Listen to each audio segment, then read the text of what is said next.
Hi, hello. Welcome to the first episode of Ctrl+Alt+Narrate, the go-to podcast for captivating stories and engaging conversations in the world of digital media. We are your hosts, Snisha and Mamna, and join us as we learn about the journeys of our incredible guests from the Master of Digital Media program. So hi, I'm Victoria. I'm one of the students in this program, and I had a bachelor's in interior design before I was here. And so, take us away. Okay, Victoria, let's Ctrl+Alt+Narrate your story. So before we go to our next segment, we have a surprise guest for a no-nonsense question. So, chaos time with Hannah, come on over. Hannah Nicoletta, everybody, the devil on our shoulders. Hello, Victoria. Hello. Your first chaos question is, if your laptop had a personality, what would it be? And explain it to me. So, I would consider myself, I have multiple devices that I use, and so the main laptop that I think is giving me the most attitude recently is the laptop that I used in my undergrad. So it's a gaming laptop, and oftentimes it has heating or cooling problems, so it's overheating constantly. I think there's some parts of it that are not working anymore, like the headphone jack, because I think it burnt itself out. And so not only is that an issue, it has asthma problems because it's breathing so hard. It's trying to survive all of the rendering and all of the 3D modeling that I've brought it through. Also all the graphics programs, so it's definitely a heavy breather. But it's definitely trying to be in retirement. It's like one of those people who can't stop working, and so it just makes a comeback once in a while. We gotta workaholic. We can't stop working. Yeah, exactly. And it just comes out of retirement, and even though it's breathing really heavily, has asthma, they try to work, and then sometimes it just can't pull through. Like, for example, a render just crashed out on me, so I couldn't continue that. But yeah, that's one of the devices. Yeah. All right, That's it for me. Thanks for popping in. I might be back. Our next segment is loading. Who are you? So it's going to get very personal. Are you ready?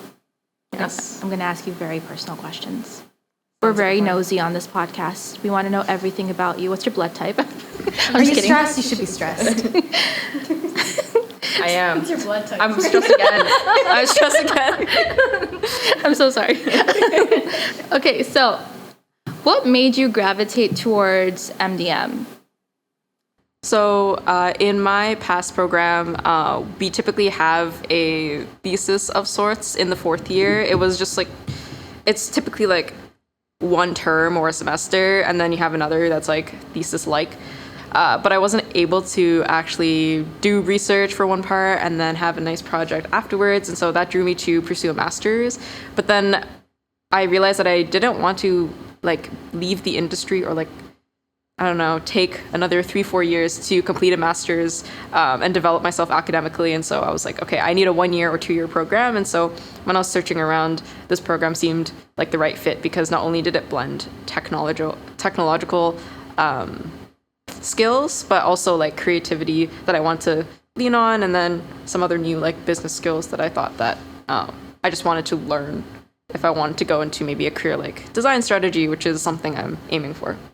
So far, would you say that you're enjoying a master's environment more than an undergrad, or you prefer how your undergrad went?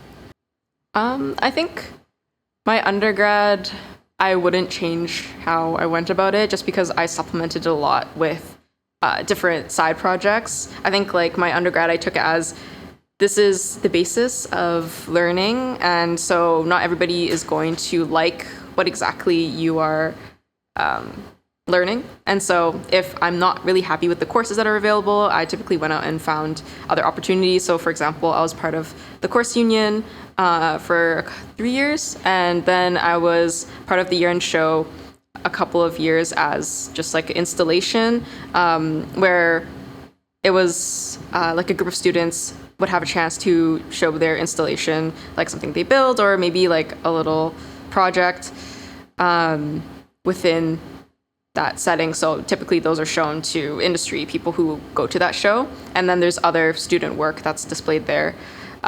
And then in my final year, I was the chair of that show. And so that's when I learned a lot about leadership. I learned a lot about like creating a strategy to create designs from. And so I think some of the things that I learned outside of school like helped me learn more soft skills and things that I don't think I would have learned if I didn't take those opportunities. So it's a mix of that. And then the master's environment I find is just more specialized, and I'm just able to pick what I want to do in the end. Yeah.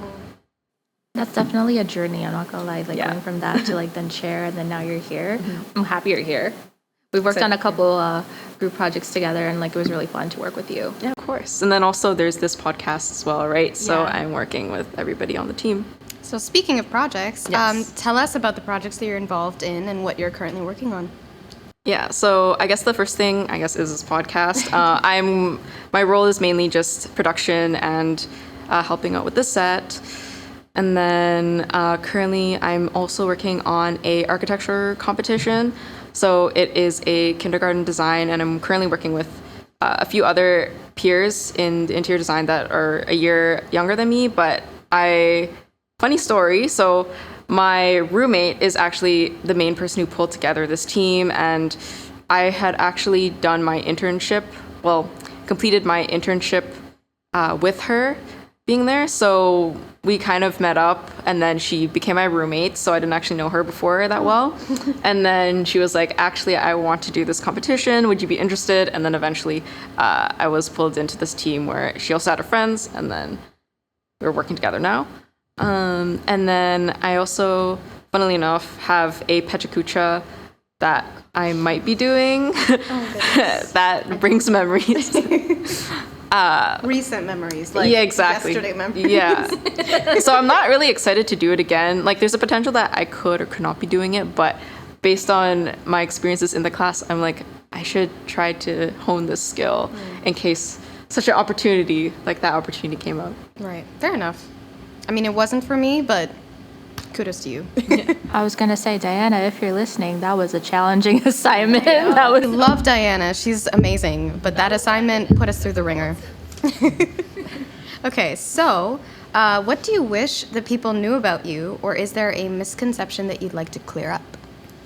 So sometimes I'm not very aware unless like I ask people how I come across. So Mamna had told me that I seemed pretty stoic, but I think it's just because I'm a little bit socially anxious, and I may come across like I don't know. Sometimes I find it hard to just like hop into any conversation, and I just have to hype myself up. I just like recall when I first met you, Snisha, on the orientation day, and I was like, I'm going to be brave. I had to intentionally think about that before I approached anybody, and so you just happened to be that person. Yeah, I was gonna say, we like looked at each other, looked away, and then we looked back, and we're like, and she's like, hey, my name's Victoria. I was like, thank God someone introduced themselves. I think we were both like, contemplating, like we should engage with other people and meet different people, but yeah, eventually we got there. Yeah, I remember feeling the relief afterwards, because then I just stuck with you for the rest of the term. And then I met all these amazing people, so. I didn't realize that's how you guys met. Yeah. Wow, that's actually really cute. Yeah, that was like the first orientation day. That was the scariest day, I would say, because we also had Diana lead the intro exercise. We had to dance. Yeah. Dance, sing, clap, play around. I was not participating. I'm like, I don't know what to do. What's one quote that you'd love to live by? I think one that I've used a lot is like fake it till you make it. So I know like sometimes that has a bad connotation, but I think it's like in a sense where fake it till you make it, in a sense where you're trying to do something, and even if you have a lot of imposter syndrome, sometimes if you just believe you can do it, eventually you'll believe in yourself. Because I think that's a trap for myself. Like sometimes I think that I can't do something just because I feel like I'm not qualified, but the keyword here is feel. I actually might be qualified enough, and actually other people are in the same boat. And so fake it till you make it has been a mantra of mine. Even though in some other cases, like maybe you actually aren't qualified, but like that's another topic in itself. But I think there's some things where that applies to. Yeah. You are the spokesperson for that quote. I can completely vouch for it. So Technically, you're manifesting whatever you want out of it with that mindset. So it works out. It's basically manifesting. Yeah. Manifesting is great, guys. Do it. I learned that from you, just manifesting everything that I'd like, and I accidentally manifested this podcast, but we're here now, so it worked out. Okay, time for our next segment. So, segment 2, deep dive, no edits here. All right, so why is mentorship so important to you, and especially as a person of color? Great question. So this is like always in the forefront of my mind. So even within my student roles, I would come across different people that like I would get mentorship from, or other peers where like they would be able to mentor me. So things as simple as, oh, how do I do this in this program, and so on. But I slowly found more value in like some people's perspectives, such as other people of color, because they have such a specific experience that sometimes you can't get like from other people. So for example, I was working with a professor, and I was a research assistant for her, and she happened to be a Asian woman of color. Her name is Linda Zhang, and I think she was really pivotal in my time in undergrad, because she had picked me with like a couple other people to be a part of her project, which was related to our heritage in Chinatown and as Chinese immigrants. And so not only did she pick that project that was related to us somehow, like culturally, she was also a powerhouse, like of a leader. And to be able to imagine yourself as that, like such a powerful woman leader in the sector, or like researcher, I could start to imagine the kind of person I could have been or could be if I were more like her. And whenever she would speak about stories of, I don't know, how she was treated in the workplace or etc., like I can start to understand what it is like living from that perspective. And then speaking more on that, when I did my internship at a architecture firm, I also made friends with another like older designer, and she was also a person of color, and we would often talk about certain things that I don't think I would have gotten from someone who would be of like a different color or not a person of color. And so I think that perspective is just really important, to be like, oh, I'm actually not crazy. There's certain things that I realized that just happen when you're a person of color, and just having that validated is really nice sometimes. So having a mentor with that regard just helps with framing your mind on what it's really like out in the world, and seeing who you could become through those people. So in your opinion, what makes a good mentor, or how would you like a mentor to be for you? I think being on both sides, because sometimes I've been put in a role where maybe students are asking me for help, because I'm currently also working as a TA. Thank you. I think a mentor should have, like, you should, as a mentee, be prepared to go to that mentor with questions that are really poignant and then have a good conversation.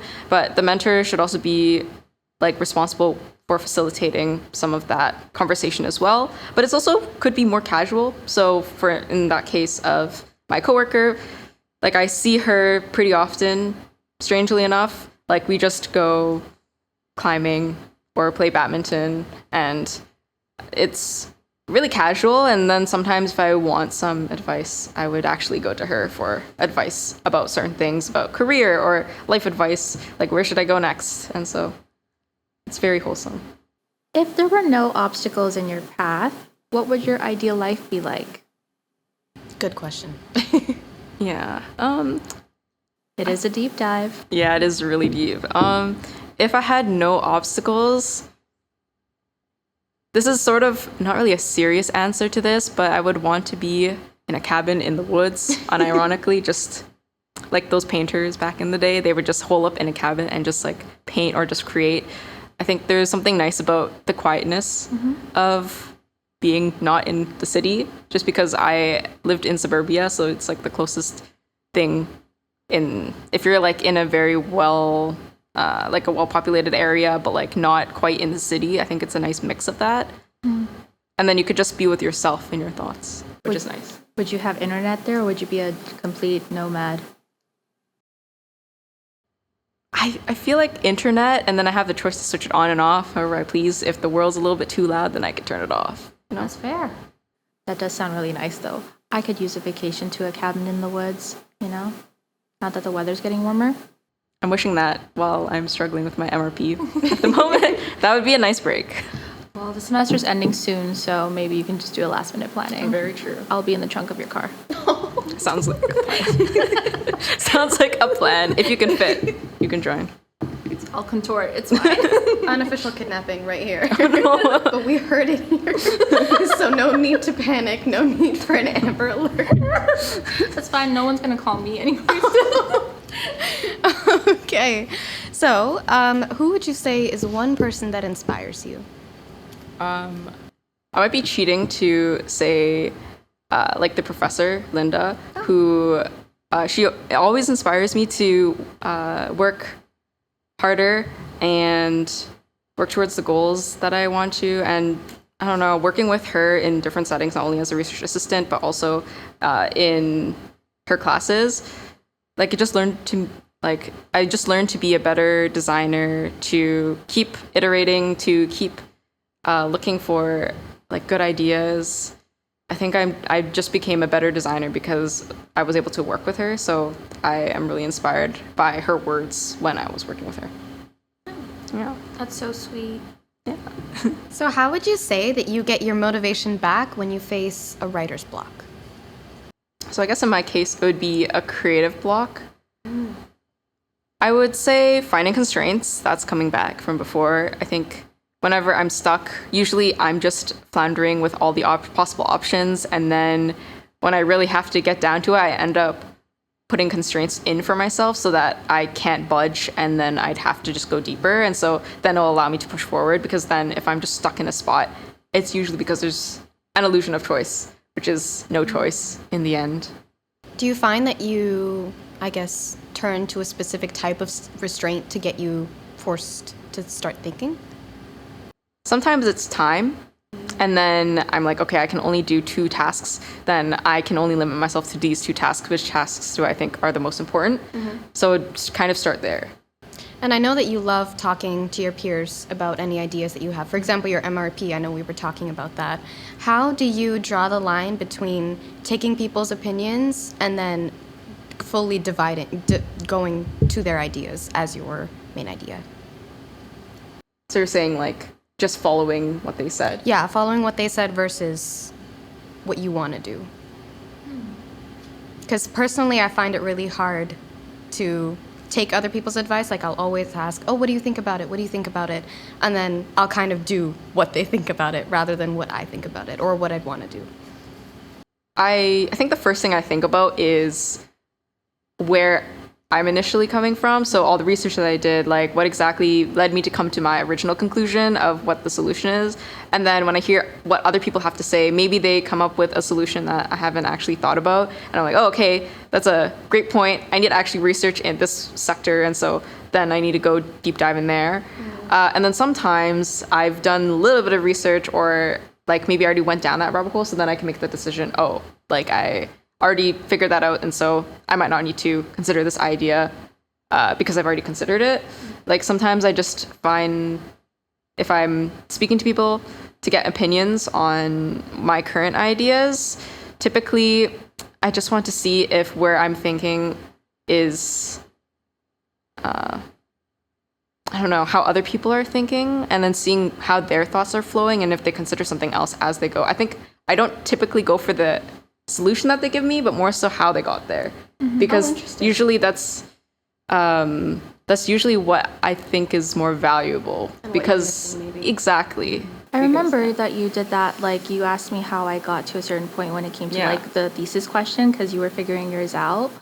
Yeah, I understand how thinking like that can be many different paths, and then you finally get to the destination. But would you say that you're more confident now? Yes, I'm definitely more confident now. Should I speak about it?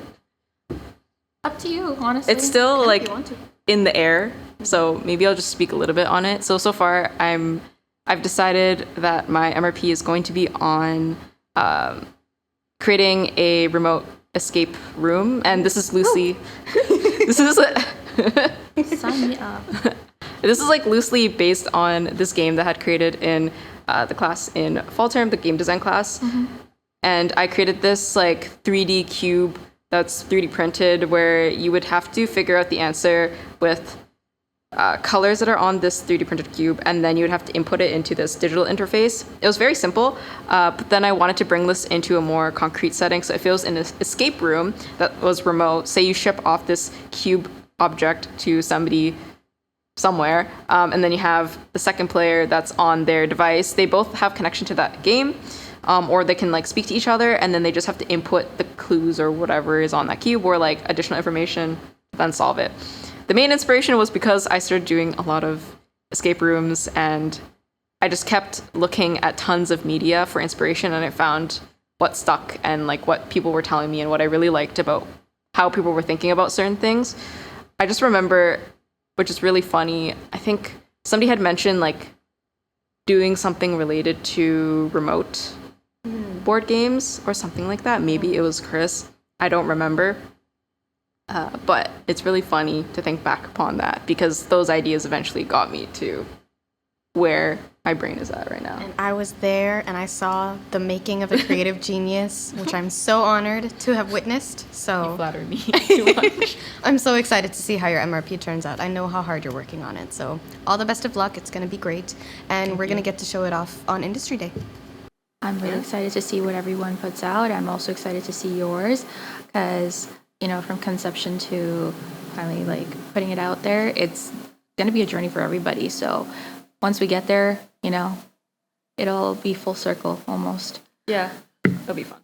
So I do want to ask, I think this would be our final question for this specific segment. Do you have any current goals, whether they're short-term or long-term goals that you want to share right now?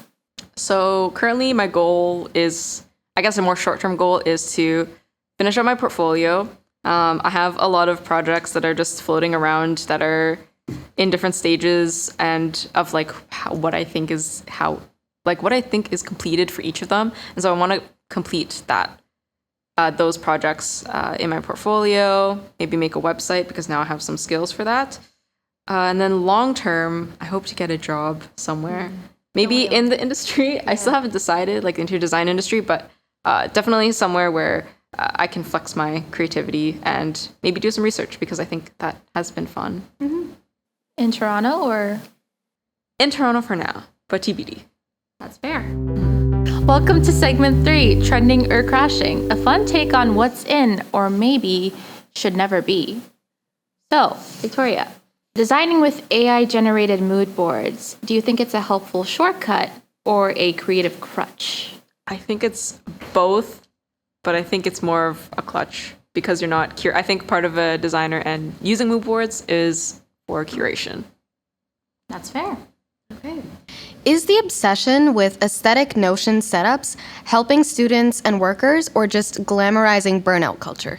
I think it's glamorizing burnout culture because you're kind of just setting up this like productivity thing and you're fixating on it too much instead of just focusing on just getting things done. I think when your systems don't work for you, that's when you should migrate to something like Notion. But if you're the simple student that just has like papers day to day that's just due, I think Google Calendar does a lot of that heavy lifting. Google Calendar. Yeah, like Google Calendar is actually such a wonderful planner. GCal for everything. She introduced me to it. I asked her to give me a whole tutorial, as crazy as it sounds, that we were supposed to do. And then she just walked me through all the different features and helped me schedule my entire life. And now I can't let it go. So thank you, in a way. Of course. Yes. So, I need you to be real for me, okay? As a designer, would you use an app that randomly takes a screenshot of your design work once a day and shares it publicly? I think it might be a great idea, Really? only in line if this shows that we should be paid more, because I think there's a lot of things that we have going on that they do not know behind the scenes. It's kind of like the artist thing where it's like, you'll get paid in exposure. And as like, in my past life in high school, when I was like deeply past life in high school, when I was an artist, that was like something on my mind. I guess current life, but like more of like a Many years like ago. fine artist type of thing. That's like the running thing. You're not paid enough, but like designers ever so like so much. I want to ask a follow-up question. Do you think design transparency as a trend is worth normalizing?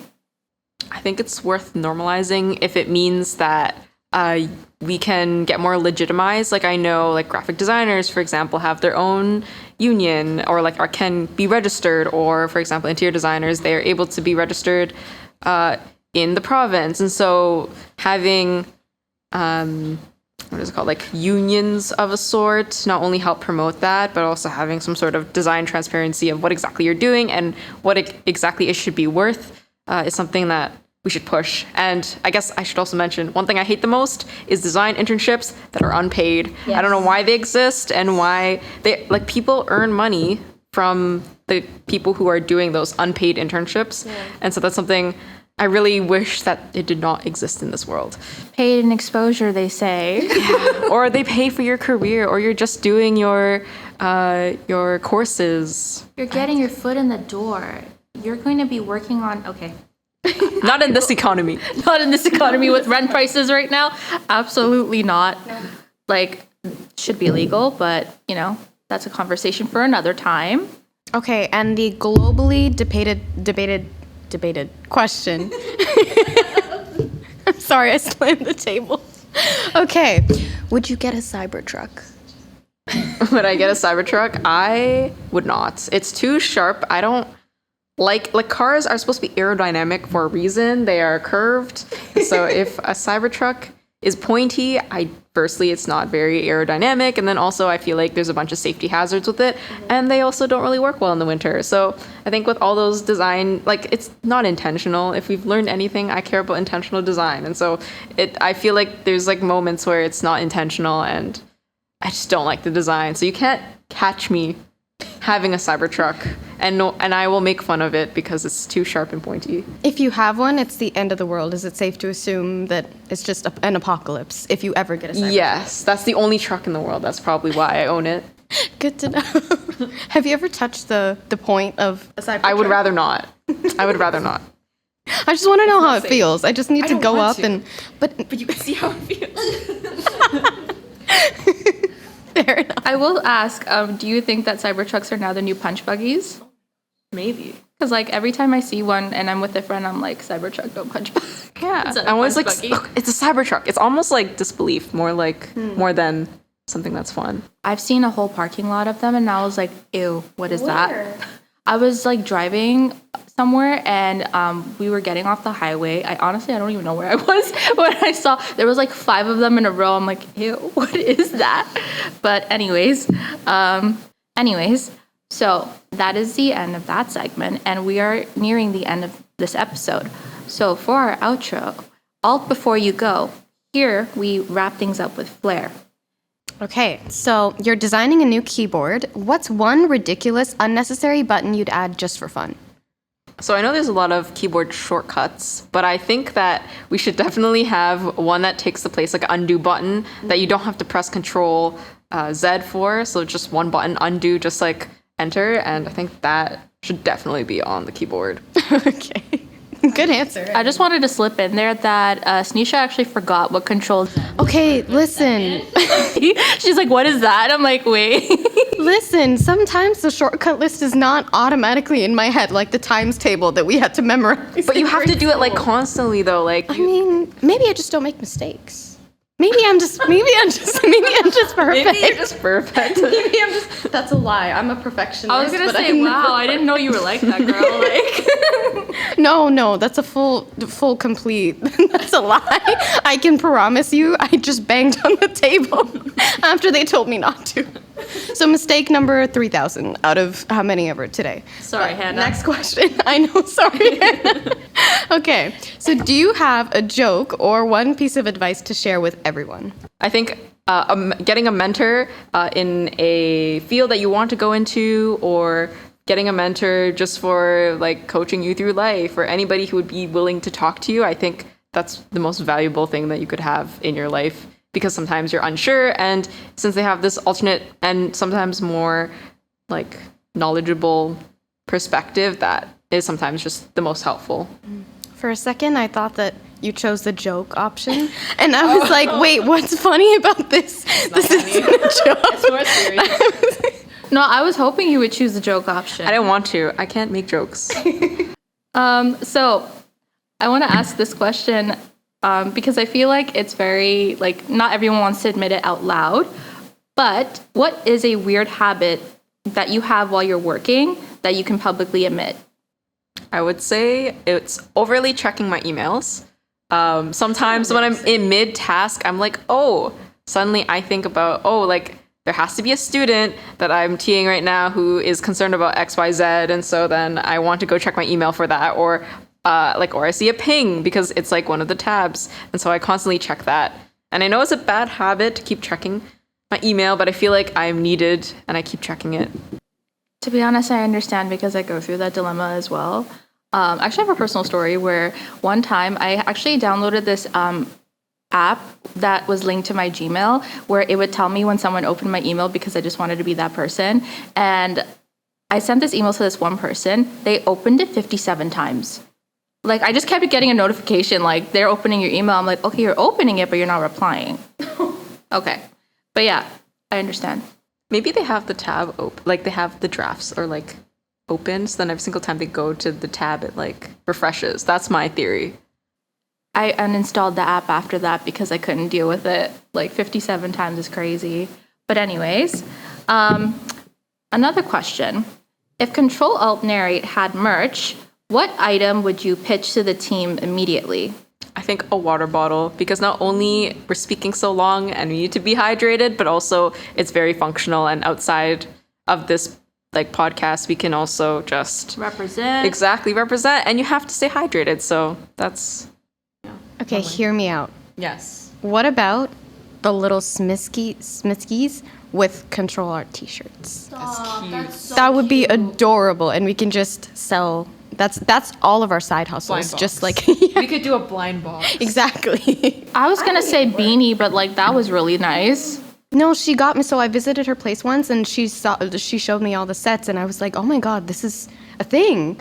They're so adorable They are. and so green, but so adorable. And expensive. Right. No, I literally yesterday I saw a Facebook marketplace listing where they were selling all of them, but like $25 each. And I was like, do I or do I not? But I opted out because I'm like, you know what? Maybe I should save my money for something, not this. But it was really nice to see, like, they had it like displayed in like a way that it was telling a story, which was really cool. Yeah. Okay, so wild card. What's your weirdest tech-related dream or nightmare? I'm gonna take this in a like, maybe I'm not sleeping, but in my mind it's a nightmare where like things are failing. So I think it would be if I didn't save something when I was working. Like, it's happened a few times where I either closed the tab accidentally, it crashed out, so then I have to like exit, and then it's not recovered, so then the progress is gone. I think that happened to me with you around. And then you were, yeah, I think that happened in Chris' class. My entire progress got deleted, and it was a thing. I didn't enjoy that. It's okay, repetition is key when you're learning something, right? But did you crash out though? Of course I crashed out. Of course I was running on caffeine. Caffeine equals crash out. I was crashing out. But anyways, we did tell you that Hannah may pop over again. And it looks like she's going to. So we have chaos with Hannah again. Okay, I have a question for you that's right up. You'll understand why I chose it. You've accidentally created a cursed smart device. What does it do that creeps everyone out? I chose this because the project we did together. Actually, 3 of us did together. You're right. Where we created a cursed smart device. You know what? That's a great question. And so that project was about encapsulating a loved one inside of this data key. That one. That was like I remember that. I was like, whoa. And so that would be super creepy just because of the company that would have to think about this to design something like that. And so I don't know if I did this project justice, but like that would be creepy if like they not only stole, you had the potential to steal your loved one's data, and then like whatever the motives they have behind that would be incredibly creepy. but I don't want to design that. Well, no, but you and I specifically got way too into it. True. which is why I Technically, brought we it up. already designed it. Yeah, past tense. Yeah. Well, that's my question. Okay, thank you, Hannah. So we've reached the end of our first episode of Ctrl+Alt+Narrate, and we're so happy that you've stayed this long to hear us talk about Victoria's story, and we hope that we narrated your story to your liking. And thank you so much for joining us. It was a pleasure to have you on, especially as one of our first guests. Thank you for having me. Of course.